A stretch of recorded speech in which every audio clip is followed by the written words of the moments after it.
प्रिय विद्यार्थियों, मैं आज आप सभी के सामने प्री बोर्ड परीक्षा 2021-22 कक्षा 10वीं विषय गणित के पेपर का पूरा सॉल्यूशन अपन देखेंगे। इसके अंदर आंसर शीट में सबसे पहले अपन ऑब्जेक्टिव की बात करेंगे। आपके अंदर सबसे पहले सही विकल्प दिए गए हैं। सही विकल्प में पहला है संख्या, और आपको इसके अंदर सारे क्वेश्चन आपको बिल्कुल सटीक आंसर मिलेंगे।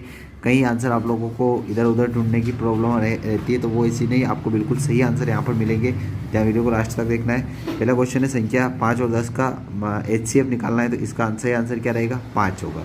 दूसरा, यदि किसी द्विघात बहुपद x² plus bx plus c के शून्य अल्फा बीटा है, तो अल्फा इंटू बीटा का मान कितना रहेगा? c/a।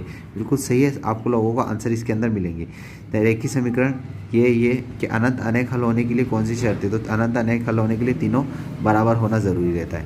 फिर AP में सार्वंतर होगा, तो सार्वंतर -2 आंसर आएगा। देखना, कहीं 2 आप लोग लगा रहे हो तो वो गलत होगा। क्या आएगा? -2 आएगा, क्योंकि सार्वंतर निकालने के लिए a2 - a1 करते तो -1, फिर माइनस और ये प्लस का 1 है तो होगा माइनस माइनस छूट के -2 होगा, तो आपका क्या रहेगा? -2 आंसर आएगा।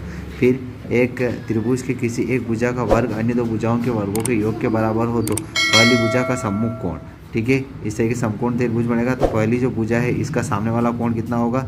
90 डिग्री का होगा, ठीक है। बिंदुओं को मिलाने वाले रेखाखंड का मध्य बिंदु के निर्देशांक के होंगे -1 + 1 होगा, x1 + x2 बाई 2 और y1 + y2 बाई 2 वाले फार्मूले से अपन करेंगे, तो आप लोगों को क्या निकलेगा? -1 और 1 निकलेगा। तो -1 और 1 आप लोगों का सही आंसर रहेगा, ठीक है। आप लोगों को ये ध्यान लगाना है इसके अंदर। फिर क्वेश्चन नंबर 2 की बात करते हैं अपन। इसमें क्या है? रिक्त स्थानों भरिया रिक्त स्थानों की पूर्ति कीजिए। पहला क्या लिख रखा है? भाज्य बराबर क्या आएगा? भाजक इंटू भागफल प्लस शेषफल, तो आंसर में क्या आएगा आपका? भाजक।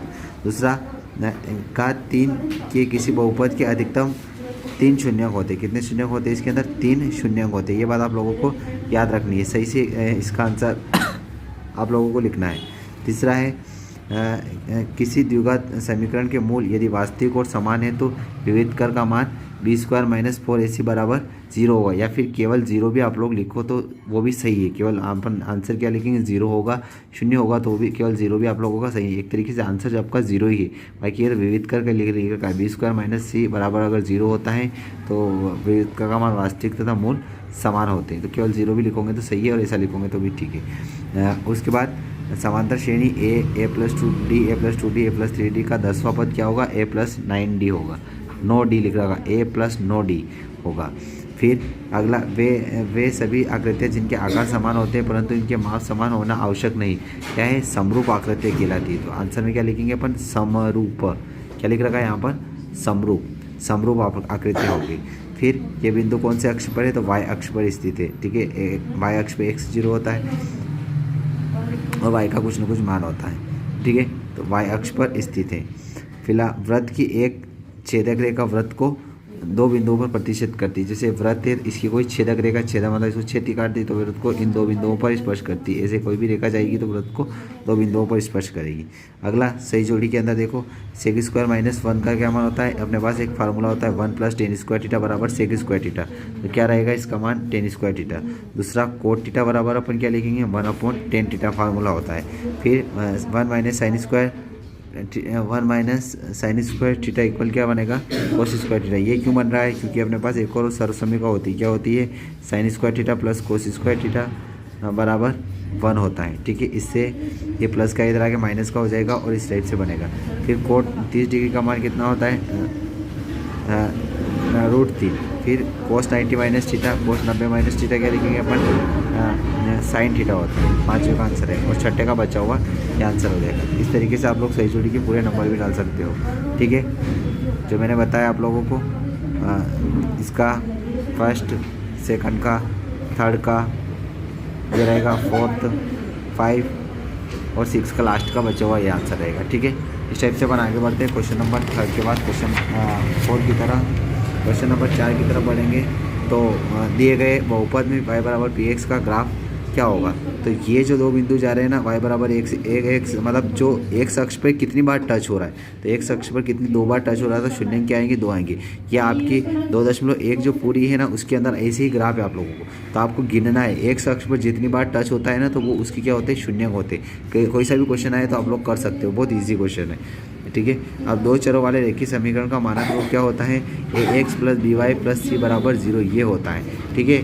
दो समीकरण अगर अपन लिखना चाहे a1x plus b1y plus c1 बराबर 0 प्लस a2x प्लस b2y बराबर 0, तो ये भी होता है, पर अपने को आंसर में ये आप लोगों को लिखना है। फिर द्विघात समीकरण के विविधता का सूत्र क्या होता है, d बराबर d लिख रखा है, d बराबर क्या होता है, d बराबर b स्क्वायर माइनस 4ac,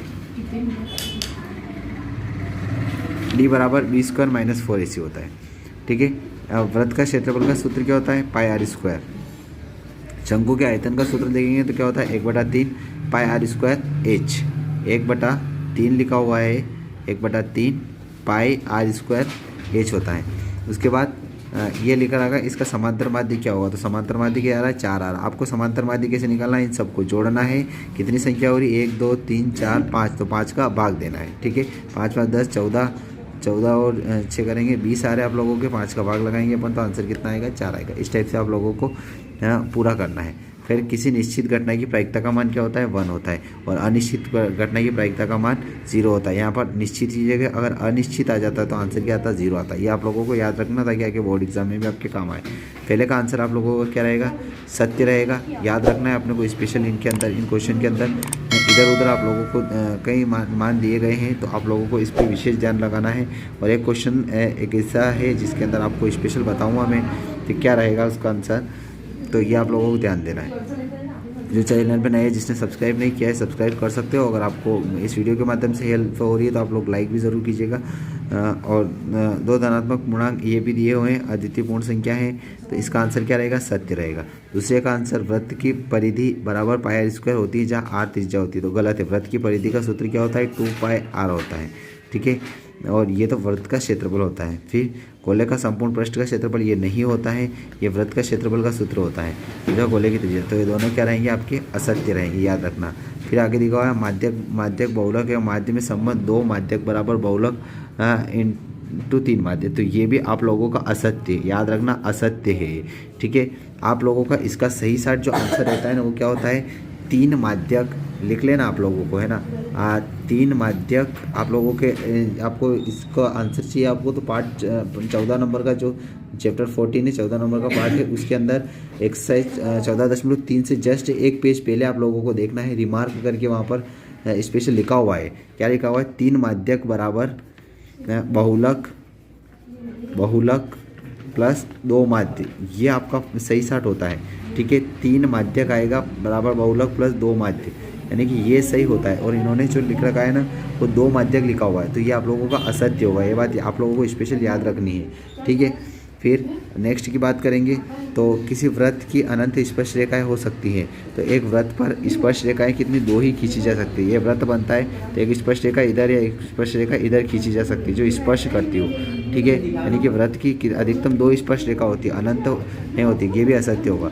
और प्रायिकता का मान 0 और 1 के बीच होता है, तो ये सत्य है। तो इस टाइप से सत्य सत्य और सब मैंने आप लोगों को बताए हैं, तो ये आप लोगों ने सबने लिखे होंगे। देखिए ये कंडीशन आप लोगों को मैंने स्पेशल अलग भी लिख रहेगी, 3 माध्य बराबर 2 बहुलक, ये लिखना है। और इस कंप्लीट इस पूरे पेपर का आप लोगों के साथ में मैं सॉल्यूशन बना के डाल ही रहा हूँ। कुछ ही टाइम में आप लोगों के सामने पूरा हमारे यूट्यूब चैनल पर वीडियो अपलोड हो जाएगा, और बिल्कुल सही आंसर आप लोगों के तरीके से अपलोड होंगे हमारे यूट्यूब चैनल पर, और हम आपको सही आंसर बताते हैं। आप लोग एक बार देख भी सकते हो, क्लियरलिटी आप लोगों के सामने है। ओके, वीडियो देखने के लिए थैंक यू। मैं हूं लवकुश धनकर और आप देख रहे हो IMP क्लासेस नीमच। अगर आपको हमारा ये वीडियो पसंद आया है तो लाइक और कमेंट जरूर करें, और हाँ, एक बार अपने दोस्तों के साथ शेयर करना भी ना भूलें।